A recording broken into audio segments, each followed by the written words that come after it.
All right, and we'll say welcome to everyone. I will leave the chat open, so I'll keep an eye on that too as we're going through. But I do encourage you, please, just to drop in any questions or any comments. I'm going to begin by going through assessment task number 1. Because I think there's a bit in there that we can actually benefit from going through. Now, what I've tried to do is give you all some distance students only, so it won't apply to any students who have tutors of their own whom they can talk to and look at, and sometimes even sniff because they're there in the same room. But for us, it's a little more difficult. So I've actually, for distance students, I've actually made a voice recording and posted it into the Moodle for you all, so you can actually get some insight behind some of the assessment decisions we've made. Now, the main reason being we're using a very similar rubric for assessment task number 2, so it gives you a chance to understand a little bit about how we're making judgments. This week we're going to talk, I put up a content lecture, and that content lecture has come from a few emails I've had from students who are still a little bit confused about assessment of assessment as an assessment. Okay, I mixed those up. But you know what I mean, the 3 different assessment concepts when we're talking about assessment. So assessment as learning, assessment of learning, assessment for learning. So I'll just slow myself down and get it right. In primary connections, we refer to it as diagnostic, formative and summative. And so this map becomes quite important. Now, we focused on diagnostic assessment very much in the first assessment task. And so that doesn't figure very much in the next assessment task.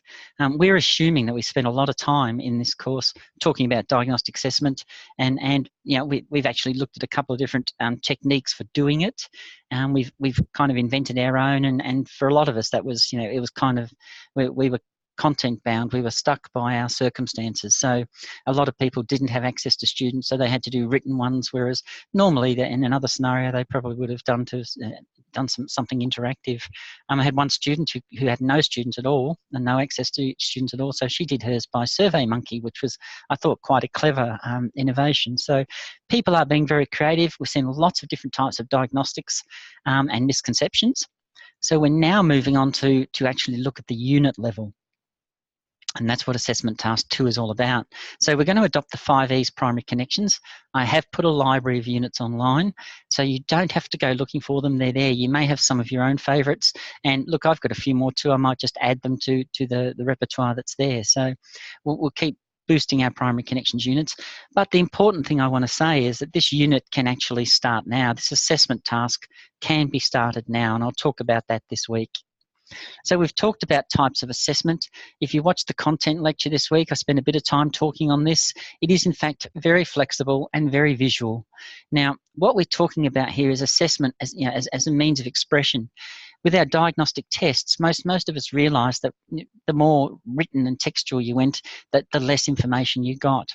In trying to pick a student's understanding, and trying to do that in text, a lot of people found themselves nailed down. In other words, they found themselves going for right answers rather than broad concepts. And again, I'll say once more, the 5 E's model is a conceptual change model. So when you're looking at diagnostic assessments, you're not looking for right answers, you're looking for concepts. Anything goes, everything goes, no judgment, as the Buddhists say.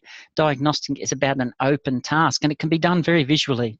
And a lot of you did some really good drawings, but the analysis of those drawings left a little bit to be desired. So when we're looking at representations, there's a whole lot of connections here in this representation. It involves arrows, it involves a whole lot of different things. The formative stage, we can actually go to conceptual model making, not so much for accuracy, but for an exploratory and explanation tool.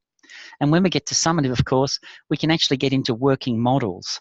And so once we're into the working model stage, we're then starting to really assess, inquiry skills as well as understandings as they come together to actually illustrate scientific principles.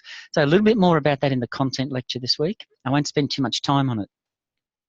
We talk about assessment for learning, and it's about gather information about the gap between where they are and where they need to be. So the diagnostic phases, and here's what we're trying to look at and learn, so students know what's expected of them, and we're trying to create those conditions. And I've put a couple of videos online And in there, you've got Matt saying, to his students in one of the videos, I don't want to waste your time by teaching you stuff you already know. And another teacher repeats that concept. Now, that's not necessarily the best defense of diagnostic testing, but certainly as a teacher, you'll be thinking that to yourself. So really, the students also enjoy a really good diagnostic session because, there's some confirmation of what they know. And there's a couple of aha moments where they sort of say to themselves, well, gee, I'm surprised I didn't know that, or I thought I knew that. So obviously, something's gone wrong in my framework. My schema needs to be corrected. So students also, when they're given feedback, the quality of work, feedback's an important part, and given advice on how to make improvements. And also students are, more likely to learn. I'll point you to some research tonight in what the optimum conditions for learning, and when they decide what needs to be done next, and who they can enlist to help if needed. So putting the students in charge of the learning process, and that's what we're looking at. Assessment of learning and gathering, working with evidence to enable teachers and the wider assessment community to evaluate students' progress. So here we're talking about our summatives. Judgment about the extent and quality, okay? So we need to have criteria for doing that. Criteria needs to be sound, it needs to be communicated, and it needs to be known and shared. So what we're trying to do here is build reliable and accurate judgments of learning. Now, through the science units that we look at in science, in primary connections, there is an attempt to do that. Every science unit, it has layered assessment tasks inside it, and we're going to look at some of those tonight as part of this assessment task number 2, primer. So we're starting to look at getting assessment task 2 going. An assessment as learning, reflecting on evidence of learning and the processes of learning. So here we're getting students to think about what they've learned, how they've learned, and what's helped them to learn. And really we want our learners to come into 3 categories where they're able to say and able to identify that I need help with this. They're able to say I can do this by myself, and then they're able to shift their paradigm and move into that situation where they can actually say I can help others with this. And this is the kind of learning model that we want. Once a teacher does some valid assessment, a student can say, wait a minute, I've got some gaps here, I need some help, sir. Or, oh yeah, okay, I'm right, I'll just keep going independently. Or B, actually, I can now start to help other people. So these are all the things that come from assessment when we start to look at it as, for, and of learning, okay? Assessment task number 2. Let's get here as quickly as we can tonight. Now, last week I set a forum task, and I was delighted to see that no one did it. So I decided tonight I would start it myself. And so I'm in there having a nice conversation with myself at the moment. If anyone wants to join me, you're more than welcome. Now, the reason I'm doing that, and again, I understand it's a busy assessment period, so a lot of you are still recovering from that. But please do have a look. If you follow this forum, you will be able to do this assessment task as you go. There's no reason why not. Okay, so that's the whole aim. So in that forum, really just getting you to identify and pair up. I mean, clearly I'm reporting back to myself. I've put 2 postings in there, both to myself, where I'm talking to myself. Next thing I'll start counting the hairs on the back of my hand, who knows? But the reality is, you've got to get in there and start talking and start focusing on assessment task number 2. It's a big one, 3,500 words, 2 units of science. So you've got to get in there really quickly and use the funnel metaphor and take those 2 units of science, break them down into their assessment steps. Once you've broken to their assessment steps, pick some assessment steps that you think are going to actually support and could be reviewed and improved and developed. And then you have to bring some evidence to that task. So I'll talk about that tonight. The question there, someone just joined. Please feel free to jump into any point. Now, I asked the question, the assessment task number 2. Hi, Colin. Yes. Of those that are already posted up on the Moodle, if there are others that we would like to work with, is that possible? You mean outside our course? No, under primary connections. Oh, yeah, absolutely. Connections, because there's 2 units that I'd like to work with that one of them you haven't posted, so I'd like to work with that's consecutive. Absolutely, you're totally free. As a matter of fact, you're also at the Australian Science Academy. You're also welcome to use their units, or there's Reef Guardian units too, which you can actually access and use. The whole notion of them being consecutive is yours to define. Now, we've got the primary connections. They do it really well. They've got a page in each unit which basically says the alignment, and it goes through. And for instance, it tells you pretty much what's aligned where. And as you can see here, we've got, look at some of the areas that we're actually covering, the content descriptors. These two units, line them up side by side, and they're actually got the same content descriptors. If we look at the science inquiry skills, they've got the same science inquiry skills. Now, we know that it's bad science if, as a teacher, you go and you teach the same skills all the time. I mean, that's nonsense. So you may decide, for instance, that you'll try and focus on these skills in here, and this skill here, and over here you'll focus on these skills, and you may fill in with this one, and you may use this one. So hence we've got dialogue, we've got consecutive units talking to each other. They become consecutive purely on science inquiry. Or they may be, for instance, as you can see, these two units are actually also, in terms of science understandings, also sequential. So primary connections do design sequential units. It's just a case of how well do you know your curriculum. Sometimes there are units that don't appear to be consecutive, but you can make them consecutive. Okay, you can find a way of connecting. And I'll point, some brave students here who want to do that. Science is a human endeavour. You will find the sciences and human endeavour elaborations, they can be quite flexible and quite open. So if you want to actually teach two units that on the surface appear to have nothing in common, then you may want to look at the ethical aspects of those units. You may want to look at the accidental consequences that come from chemical or physical sciences or nuclear energy, or, for instance, global warming. All of these different things you can pin together through your human endeavour consequences and your ethical components. So there's no limit here, really, on what can be consecutive. So I'm with you, Loretta. This task should be interest driven. You should be able to find two units that you really get into and that tick your box. And for that reason, you should then be able to work hard as a pedagogist and actually link those units together, either on understanding or human endeavour or inquiry skills. Either one is fine. Okay, you don't have to do them all. All you have to do is have a warrant for doing your teaching. And you can see what happens once you've got a warrant for linking things consecutively. We now know that we're going to include some science skills and we're going to teach other ones later. That creates more time. It creates more depth. It creates deeper conversations. It creates the opportunity for deeper learning, because we can go in here at one level, and in the second unit, we can actually revisit those skills. So, it's a really good way. Put your two content together, have a really good look at the overlap, and work out exactly why they're consecutive, and then you've got a map to the assessment. So when you make recommendations in your assessment, you may be recommending to highlight a couple of the assessment strategies and to put a couple of the assessment strategies away in the second unit. And then you may talk about pathways to that and developing, what we call double loop or cyclical understandings. So again, you can look at different strategies here, but consecutive is one of the criteria. You must make a statement about why it's consecutive. It doesn't have to be long.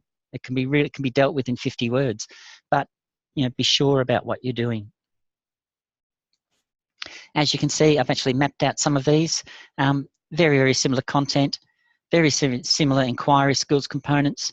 Have a look at your units, okay, and do the same mapping exercise, and you'll find all of a sudden you'll start to feel really confident about this assessment task. There's nothing hidden here. You've got to make a lot of decisions, and again, you've got only a limited framework of words in which to do it. So primary connections, the two units I'm citing here are Package It Better and Material World, and I think they're both Year 4 units. And they're actually geared towards, looking at some of those very similar science understandings, very, very similar science investigations. And again, they can be differentiated on the human endeavour criteria. But all units have this level of detail, so there's no excuse for not feeling on top of your unit choices. If nothing else this week, pick your two units. Pick your two units and then start the process of analysis. Don't leave it till week 11. Don't leave it till week 10. There's not enough time at that stage, because what you're going to do is you're actually going to identify the assessment in your unit, and then you're going to take a little bit of time to research those assessment modalities. So if one of the things you're focusing on, for instance, is collaborative learning, then take half an hour to do a Google search or an article search in the CQ library, put in your topic, collaborative learning, primary science, and see what comes out. Do a little bit of reading. Now, this was one of the big bones of contention with assessment task number 1. You actually had to relate it to current research. And I had so many students, when it came to reporting, for instance, barely anybody consulted best practice. But when we're talking about current research, Gregson is not current research. Okay, we're still getting Gregson to death. And we've been Gregsoned enough. It's a tool of abuse. Stop it. Get out there and do some real research. Okay, have a look. And you don't have to research everything. As I said, if you're identifying your assessment strategy, then you know that assessment strategy is going to drive. Just going to check that I actually pressed record. I did, yes. You are recording, Colin, you are. Thank you so much. I saw when I joined. Yeah, look, so I was up at 5 o'clock this morning. I've been working since, so it's been a long day. So I'm just thinking, oh no, I've been going so well so far, but that's good. That's good. Thank you, Loretta. Next slide. The first unit is from the substrand of physical sciences, and here's another little example. And the second one is called Smooth Moves from chemical sciences. And so, oh, sorry, I got that wrong. Smooth Moves is from the physical sciences, and Material World is from the chemical sciences. Now, these two are both from different disciplines. Now, in the assessment task number 2, you don't have to pick one from physical and one from chemical. You don't have to. But if you can, I mean, you are demonstrating some cognitive flexibility, and cognitive flexibility is a real tool for a teacher. It's one of a teacher's smarts. How can they be consecutive? Again, the first thing I would do is go and look at the curriculum statements, at their alignment statements, how they align with the Australian curriculum. I'd compare them by strand, substrand, and elaboration. If there was nothing obvious there, then I'd think about why I wanted to teach them together, why I thought they went together. So there may be certain investigation skills in one unit that I want to build upon with the second. And I would justify my decision to teach them consecutively. And that's really all you need to do. And then how can I set them up to analyse them? Now, often we see students using tables. Look, that's one way to do it, definitely. Quite a few people use tables for assessment task number 1 too. And some people then went on to do lesson plans. Now, I did caution about doing lesson plans because lesson plans are very different to lesson sequences. Lesson plans, you're spending valuable words, energy, and structure on things like differentiation, okay? Whereas differentiation wasn't actually called upon, okay, in diagnostic tool number 1, because diagnostic assessment is about concepts, getting concepts down, nailing them, questioning with a conceptual goal in mind.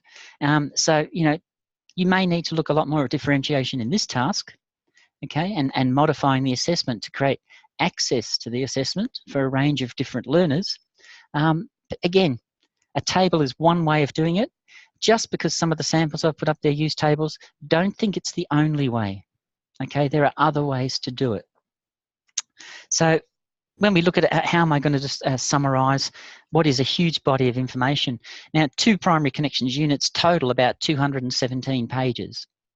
Now, you've got the challenge of stripping that down now, stripping it down to its bare assessment, mapping that assessment, demonstrating that you know how that assessment is connected, demonstrating your familiarity with the pedagogy driving that assessment, and then you have to pick two areas of assessment that you think you can modify and make recommendations to using current educational literature.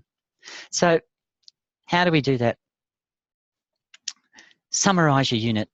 Okay, and that's why I'm saying get into this task now. As we're going through it, we're looking at chemical sciences. Grab one of those, summarise it, describe and outline the embedded assessment tasks. Identify what type of assessment is, what stage of the 5 E's it appears at, and what its function is: assessment of, assessment for, assessment as learning. Identify the science understandings in your unit, okay, so that you can actually be familiar with them. and identify the links to learner motivation and engagement. Now, these are not going to be explicit. And here's where your literature is going to come in to the design of your response for assessment task number 2. You're actually going to have to consult the literature on a fair degree of these areas or assessment modalities to justify why they're used. Who says they're good? Why are they good? What are their strengths? In what circumstances are they used? What is their applicable learner basis? What is the warrant, really, is what we're saying here. So when you're looking at doing your table or doing your summary, then look, I think a table is a good way to summarize, but it may not be the best way to present. It depends on your style. So we look at the Smooth Moves unit, Year 4 Physical Sciences. Pick Year 4 because it's pretty much in the middle. There'll be enough here that you can think about that you can either go up or down in the curriculum with. So again, when I look at the design of the subject, of the unit, sorry, there's an 8-lesson sequence, and only 4 of the lessons actually have assessment strategies explicitly attached to them. So in the other lessons, obviously, lesson 1, you're doing an awful lot of diagnostics. Lesson 3, 4, you're doing quite a bit of formative stuff. But the only explicit sort of staged assessment comes in lesson 2, lesson 5, and when we get to the next slide, we'll look at the next 2. And as you can see, these are formative. And what's happening? Look at the rolling can activity. Students observe and compare roll cans. Now, this is about physical sciences. It's about making moves, so it's all about forces. It's a really nice little unit, actually, which corresponds with some of our week 9-10 work. But when we're looking at forces, of course, we've got 2 types of forces: contact forces, non-contact forces. Really, that's pretty much all that's discussed in the Australian curriculum, particularly at primary school levels. I mean, it can get much more complex than that, but really we can break it down to 2 types: contact and non-contact. And this first little activity, it's a really nice little one. It gets them moving cans, pushing and pulling cans using different strategies or exercises. Another one is blow football, which is great. You play, 2 teams at opposite sides of a table with a ping pong ball, okay, and they've got to actually work out, and you get a goal by blowing it off the other team's table on their side. Great little activity for warming them up into the whole notion of forces, of push and pull, and all of the different consequences you want to look at there. A nice little unit, this one, where they're actually rolling cans and they're looking at how they can make predictions, draw conclusions, and record findings related to the performance of cans under different conditions. And so, again, what I've gone through here is identified the type, identified, the purpose of it, the pedagogical function. I've looked at the science understandings, how they're mapped throughout the unit, okay, or throughout the lesson. And then I've looked at the motivation. I've looked at the actual tasks and tried to break them down and sort of say, well, this is a hands-on activity. They're put into groups. So that's kind of it's going to be an engaging strategy as they, it's a little activity called can-trolling, which is, an element of controlling. So there you can see that focus on forces. So each child gets a chance to actually move bits and pieces around, to be active, to be very kinesthetic. And they're doing it usually with groups. And depending how, what strategy you use for group formation, it can be a lot of fun. Okay, I often use animal cards, or I'll give out animal cards, dogs, cats. I get them all to bark and meow and neigh and all sorts of things. And then they've got to find each other in the room. They have a lot of fun doing that. By that stage, they're actually ready to settle down and work, so it's good. A group manager, again, that means everybody's getting access to the resources they need. Okay, so that, there is a fair degree of groundbreaking stuff there in terms of engagement and motivation. No one's got a reason for not participating. Motivation, okay, when they share and they questions and they physically move objects around in the lesson, the kinesthetic stuff, the direct feedback they get from doing that. And there's also a nice little phase in that lesson where you go outside and you compare running and walking. And again, I've just shown a link there to research. Broder talks about the school yard as an enhanced learning space that, it's a really good underutilised resource. So when you can, get them out there, get them doing science out there. So you get the gist. I could go through and look at each of these different things. The next lesson that comes through is figuring out forces. And here they've got to do a role play, explaining their understanding of forces. It then gets posted to their class journal, and then the class has to discuss it. And again, what do they discuss? Their representation and understandings of forces.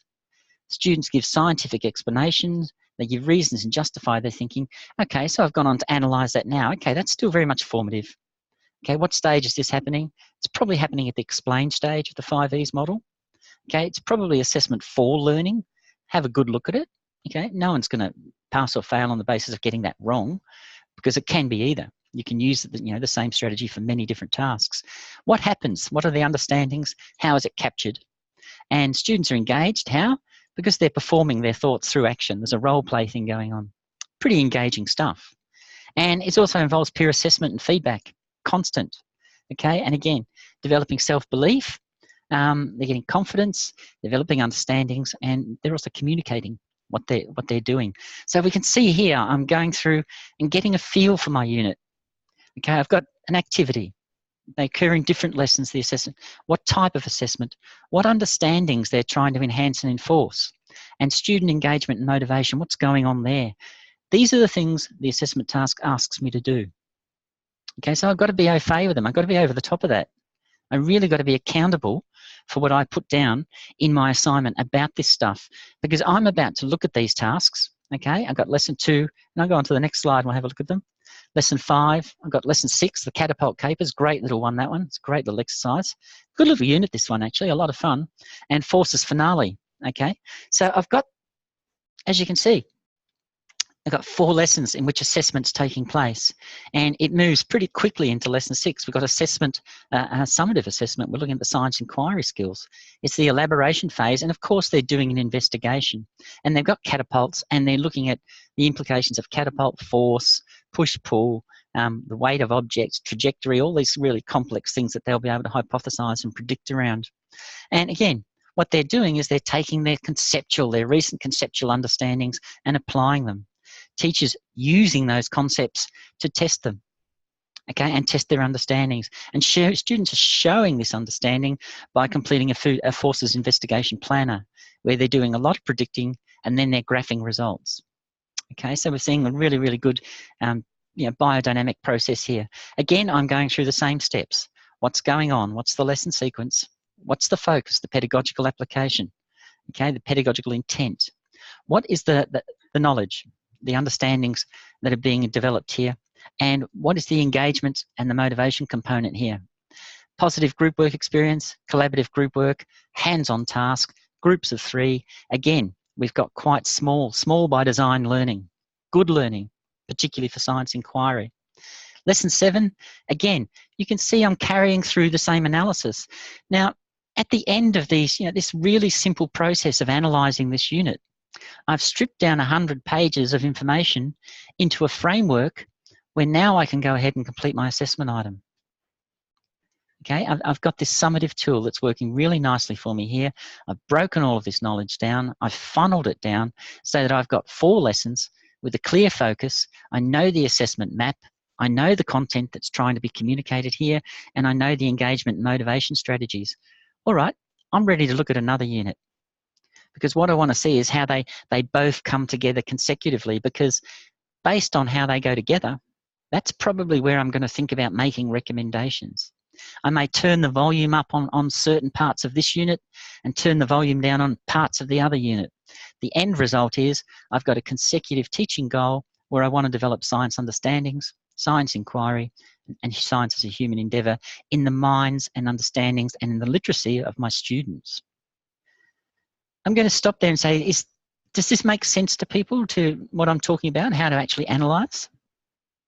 It's really good, Colin. It's a nice example. Yeah. Does anybody have any questions about what's gone on here? Have I gone too fast through this?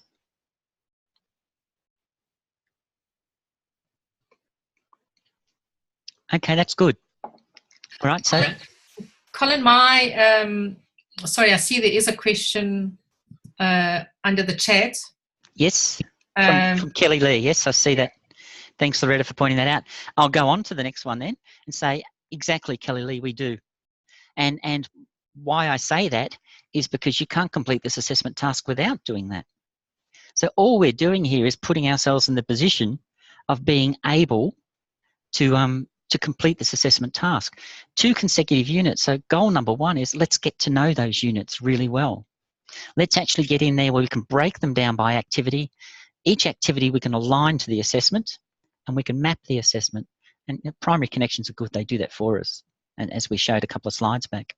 We then identify the assessment type and the pedagogical intent behind that assessment. We can then look at the understanding at each stage. What science understandings is the teacher trying to get across here? What is the content of this particular unit?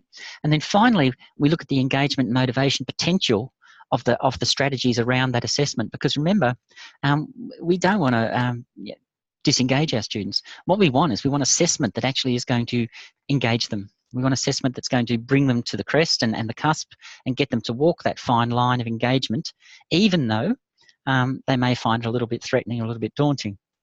And again, going through this one, when I looked at the second unit on the material world, lesson 3, lesson 5, and I can't remember, so I'll have to wait till I get to the slide to think about the other lessons. But we can see that there was a couple of lessons here in which assessment was embedded. And the formative assessment obviously comes early. The diagnostic, obviously lesson 1 and 2. Formative assessment, lesson 3. A nice little exercise here on leak, soak, or repel. So it's looking at materials. And I think from memory, I've had a busy day, so my head's kind of bringing stuff in and dropping it out really quickly. But I think this unit actually finishes with the making of a piece of clothing. And that clothing is based on student conceptions of material and the appropriate purposes and uses of materials. So again, we're looking here at a little task on leak, soak, and repel. It's a great one. Good one probably to do outside, because a lot of classes don't have a wet room. Now, there's a question there. So we chose 4 lessons in each unit, so 8 in total. No, this is not a rule. I'm only reading from the primary connections unit here. They had 4 lessons in which assessment was identified. So they're the ones that I've included in my summary, so that when I do my assignment, I'm covering the assessment grid for that particular unit. So I know what assessment's happening at what stage, and what the purpose of that assessment is, and more importantly, how it all connects together and how it's all supposed to be engaging and motivating. So it may be 4, it may be 3, it may be 5. Okay, in my case, it broke down nicely, 4 lessons where you can see the assessments packed in. And that kind of makes sense, doesn't it? Because if you have an 8-lesson sequence and you're doing assessment in 6 of them, kids are going to start to not enjoy that. There's got to be a good combination of just play-based investigation. There's got to be real connections and context building with the students, for good engagement. And so you can't be doing that and assessing at the same time. Again, diagnostic assessment fits into that mold. And diagnostic assessment is secretive. It's really the teacher's intent. So students can be doing diagnostic assessment and having a ball and not even knowing it. However, by the time they get to the summative stuff, they're pretty aware that they're model building now. They can feel the weight of the concepts they're working with. They can feel the seriousness of doing something in the public domain where other people are going to see it and hold them accountable, to communicate their learning. So again, this one works out nicely. And again, I've got the understandings coming through. Now, look, I did this in a hurry, so I'm not saying this is a great example of understandings and engagement, but what I'm trying to model here is a process that you can be doing now to get you ready to write this task up simply, beautifully, and in a very relaxed and reflective way. Now, try to imagine that world. Imagine that being you in week 11. So there's some real things you can do at this stage. This is a process you can follow. So this is a really good one too, puzzling plastics, choosy customers. Previous lessons, they go back and look at the soil samples from rotten remain activity and from previous lesson in the unit. And again, the class discussion about some materials decomposed and others did not.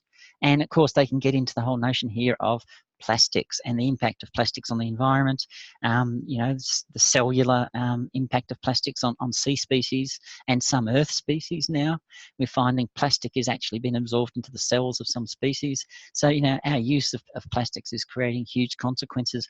And that could be the human endeavour stream that unites or makes this consecutive unit with the previous one. I won't spend too much time on this. I mean, the slides are available on the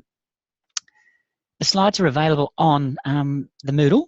So I've put them up there. I've also put up a content lecture this morning explaining a little bit more behind assessment, assessment of, assessment for, assessment as, and then working it into now to assessment task number 2, where we're starting, some of us are working away in the chemical sciences flipped bit, and having a really good look at that. There were some fun tasks in there this week looking at chemical and physical change.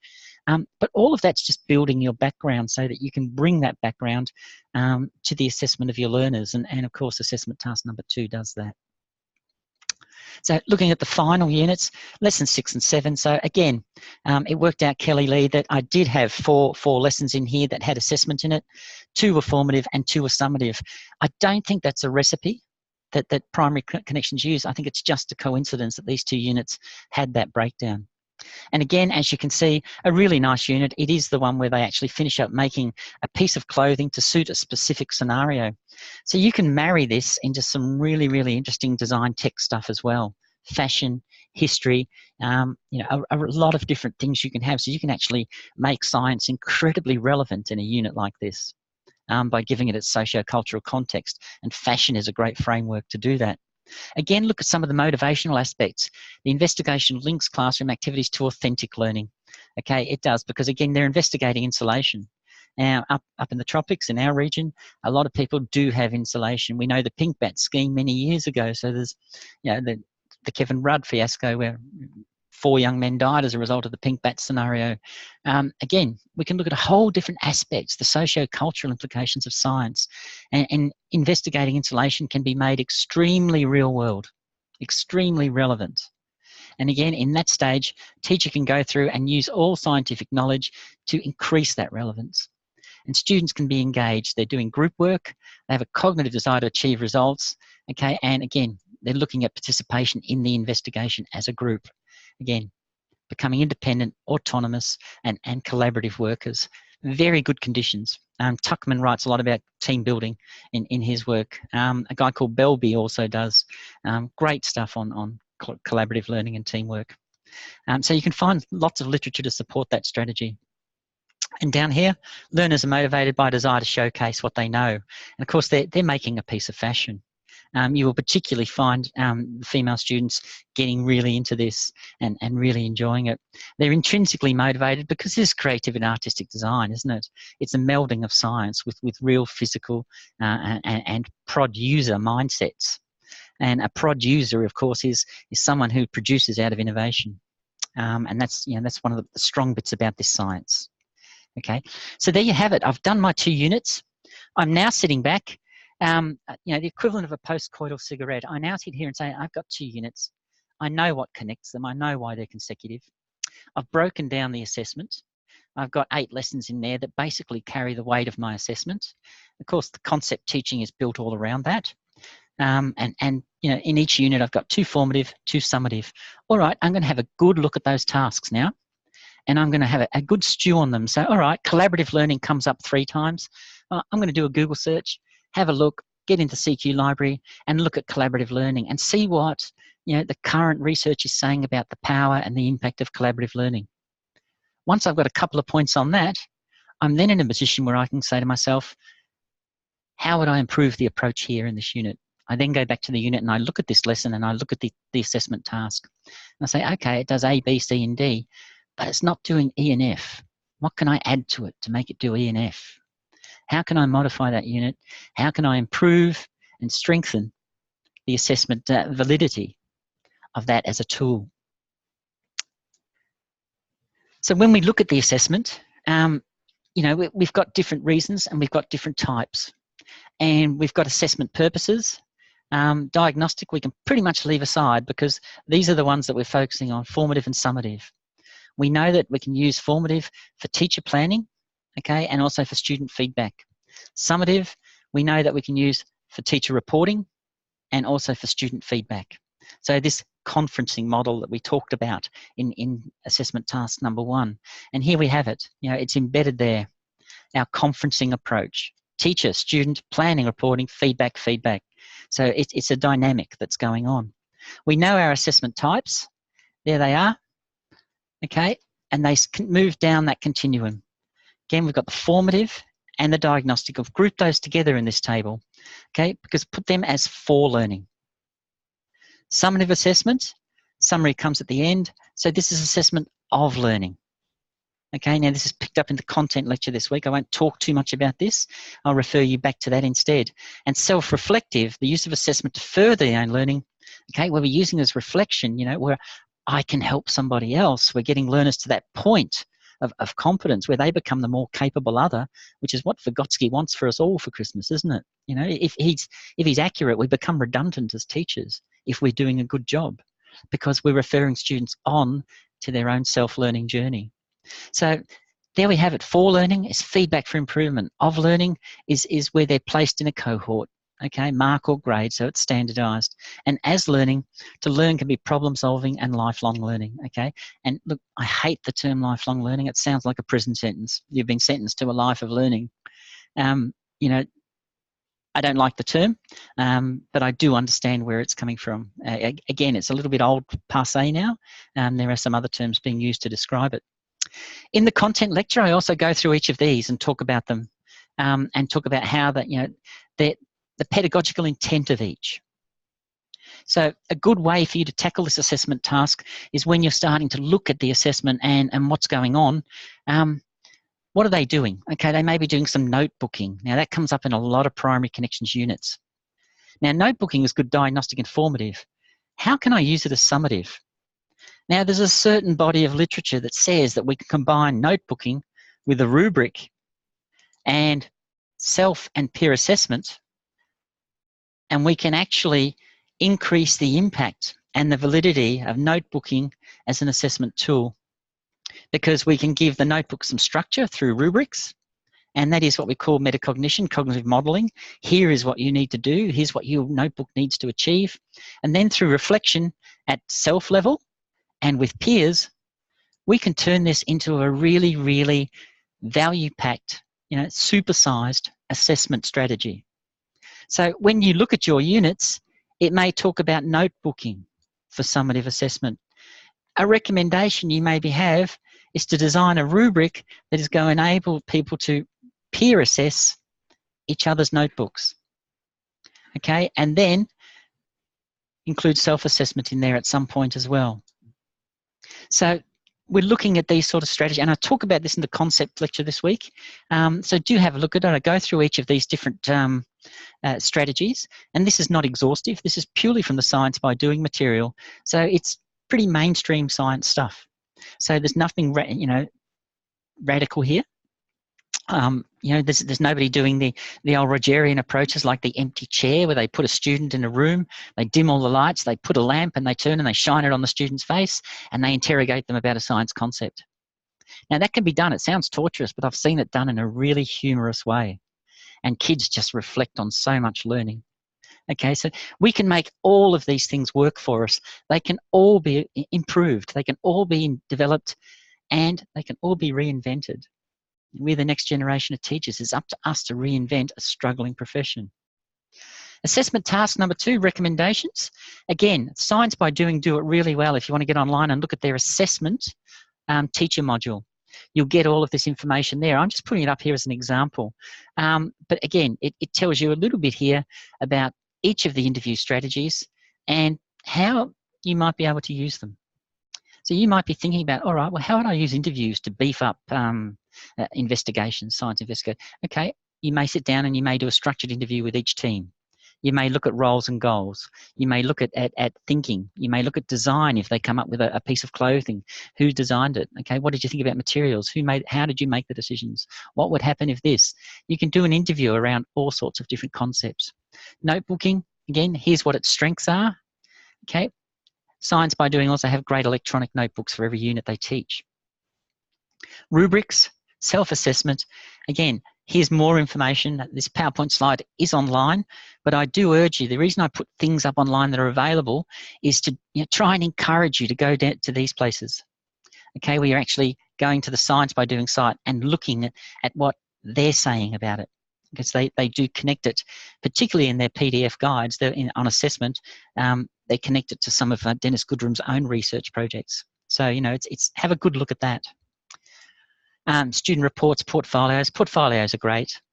Okay, I do believe portfolios, along with an interview, are an exceptional way to beef up assessment.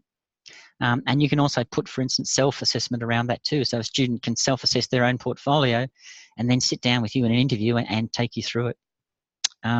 Again, look at the depth of the conversation you're having there. we're talking about a really modified concept here. Peer concept maps, peer reviews. As I said, my purpose here is not to go through them. That is done in the content lecture, and it's also done even better by Science by Doing online. Okay, so when we get to assessment task number 2, there are other things that we can recommend. You may want to take a differentiation approach and say, look, all well and good, like the unit, okay, package it better is a great little unit. However, it could comment here on Indigenous perspectives. It could look at Indigenous food groups and types. It could look at Indigenous concepts of food. And the lack of packaging there, and the natural sourcing of food. It could be a range of things you want to include in there. You could also look and modify and make recommendations around integrating and exploring ICTs. So you may want to say, all right, a really great unit. However, here is a recommendation that I would use that is going to strengthen the assessment focus. It may be ICTs for teaching, or it may be ICTs for learning. So when students do a science investigation in a small group, they may then get on a blog, write up their investigation, and post it as part of a science conference in the school, okay, for all students to access. And then you may set a task, part of your peer assessment strategy. Every group that posts has to review 3 other projects and comment on those projects, and here is your rubric and guideline for doing so. Number 3. Integrate other inquiry processes. There are a range of problem-based strategies. They're all authentic, they're all situated. You could do POE, you could do jigsawing, expert groups. Now, I talk about these in a little bit of detail in the content lecture. Learning stations are a great thing. Emissaries are a wonderful thing, where each group, group of 4 students, they all have a role, and they send their emissaries to an emissary meeting. So all the managers may go, all the scientists may go to another meeting, and what they do is they discuss the science and the managers discuss the process, and then they all go back to their groups with new ideas. It's a great little jigsawing task, and again, it can be incorporated into peer assessment really well. I want to talk about embedding in the current literature, because as a group, you are very inventive as pre-service teachers, but could benefit a little bit more by reading wider and consulting some of the current literature. So I'm pointing to a couple here, and this is not exhaustive at all. It's just, if I was looking at some of the primary connections unit, these are people's I would be looking at. Now, McCrindle talks about Generation Z and technically competent individuals. So here is your ICT integration. Look up McCrindle. When you look at McCrindle, you'll see that he references 15 or 20 other people in his article. All of a sudden, you've got, in 5 minutes, you've got access to a couple of good articles. Garrison and Eringhouse talk about metacognition, and here's the whole thing about journaling. Primary connections do it. Science by Doing have got journals embedded. But the reality is students who keep records of their learning are capable of understanding their learning process better, metacognition, are engaged in the content being taught, and they're able to review their work. They can reflect on their journey and see how far they've progressed towards their learning goal. And what's more, it actually makes for much better learning conversations. You can have a really good, deep learning conversation with someone who's recording their learning. Black and Willem talk about the power of self-assessment. So if you're looking at incorporating self-assessment into your recommendations, then go and have a word to Black and Willem. Okay, they did seminal stuff on assessment in the 90s. Perhaps the leading paper in the world they produced about around 95, 98, where they looked at the impact of the significant impact and what makes the most difference in terms of getting a bang for your assessment buck. Carney, Moore and Kennedy, very recent, look at KWL charts, and they do this as a way of reflective learning. So if you want to incorporate reflective learning as a recommendation, KWL is right in there, and Carney, Moore and Kennedy have got some great ideas. Dignath, Butner and Langfelt, students are motivated to using online tools. Now there's a whole range of people who've published in that area. Anderson, Lancashire, a whole range of people. Have a good look at that one, because if you want to beef up assessment, shifting it online is a really good way to do that. Okay, because you're actually going to get the tool effect, which is a small incremental impact and engagement. Andrade talks about rubrics and creates them as a group task. So the focus there is rubrics that can be taught as a sequence. So you're teaching students about, okay, this is how you will look at your understanding. So you should take them through the rubric and you actually teach it. And that can then be used for self and peer assessment. And Brady and Kennedy, Most students want to succeed. They just need some support in knowing what they are required to do in order to get there. So here we're talking about explicit instruction, okay?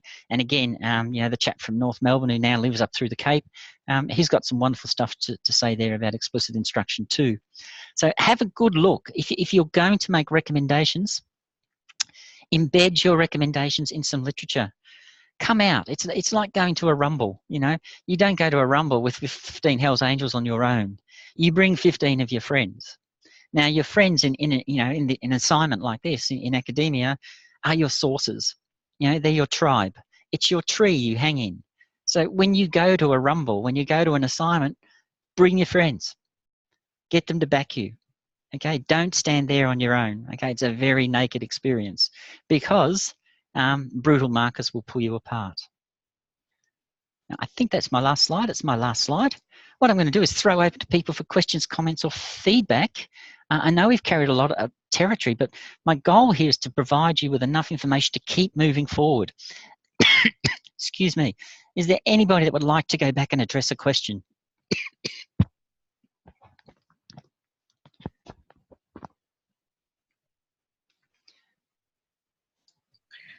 Colin? Yes, Loretta. I've gone through the 2 primary connections, and I've chosen 2 of the units in the same year. So I'm looking at year 3. I have to choose the lessons within the sequence that are evidence of assessment. Is that correct? That's correct, yes. Yes, because Okay. we're actually critiquing existing assessment tasks. Yeah, so we basically then will critique it, and then are you looking for us to create our own resources as such? If you're suggesting a modification, for instance, like a rubric that doesn't exist for that unit, then I think that would be a really good thing to do. Okay. Yeah, again, it's evidence, isn't it, of your thinking. If you're talking about an ICT application that you want to revamp an assessment strategy by putting it in an ICT context, then name the ICT. Look at the software and the concepts and the framework around that. So do a thorough recommendation. Yes. Yeah. Okay. Now, I just want to know if I can then adapt and design resources that I believe are more engaging for the students. Yes, indeed. Yeah, you certainly can. Yeah. Are there any other questions or comments from people?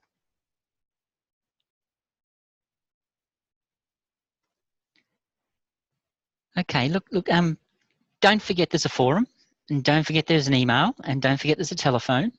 If questions do come up, the course has been incredibly quiet the last week, and I know it's probably because people are doing assessment in other subjects.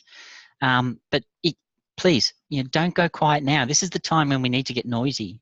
And I'm saying to you, this is a point where we can do a lot of work now, a lot of sorting as we're going through looking at these units in chemical and physical sciences in the next couple of weeks.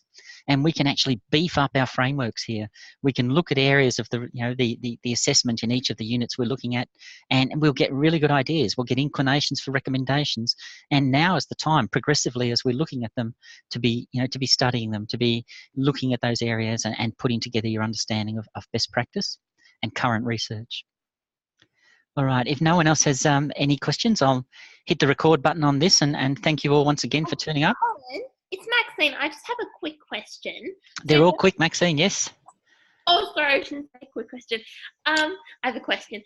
So the summary and the recommendation, does that all have to be 300 words to get 3.5 words altogether? 3,500 is your total. Okay, yeah. So now, once again, we'll do what we did with the last assessment task, and we'll talk about editorial decisions and the use of appendices and things like that. Now, I was actually, I've got to say this, I've only been at CQ 2 years, but the decisions I saw you make, the majority, people were extremely mature in their editorial decisions. I saw some wonderful appendices and some great intertextual referencing between the body of the paper and the appendices. So it was really, really well done. We'll talk a little bit about that, but you may run out of space in this paper. And of course you can include tables. Tables can be easily appendicized. Okay, so you've got permission here. You've got freedom within a framework, to work with these concepts and do it as well as you can. Yeah. Okay, so if we like run out of a little bit of run over our word count, we can turn it like into an appendix. You can. Yeah, but it's 3,000 words, 3,500 plus or minus 10%. Oh, plus or minus. Yeah. Okay, yeah. Okay. Thank you, Colin. So there's wriggle room there. Yeah. Thank you. You're welcome. You're welcome. Thank you. And look, for everyone, thank you so much. I appreciate you being here. And